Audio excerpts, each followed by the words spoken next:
I mentioned before about polling, and again, it's the Essential poll, for those that are fact-checking along the way, which shows that while majority support, there was about 30% that actually knew what they were voting for, which means vibe is winning.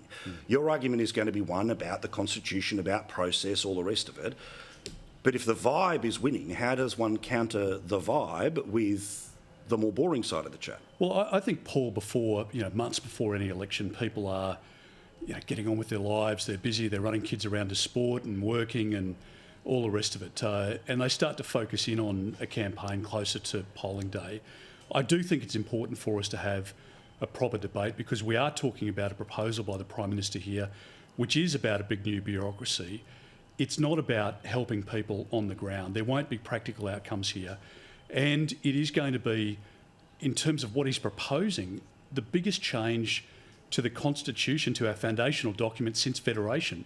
And I think the penny's going to drop, maybe for people who have experienced campaigns before around changes to the referendum, and maybe younger people will be talking to their parents and grandparents. But this is a very significant change. You're talking about slowing down the process of government. When we said in Question Time only a fortnight ago that this had the potential for the Voice to have a say in debates and discussions with the Governor of the Reserve Bank, we were called racist. And of course, we know on the weekend that Megan Davis, who's the chair of the Prime Minister's personally appointed committee, has said, well, of course it will have an influence into those deliberations. And of course it will have an influence into every aspect, not just those that affect Indigenous Australians, but every area of public policy. And if the cost of that is calculated at some point, it will run into the billions of dollars.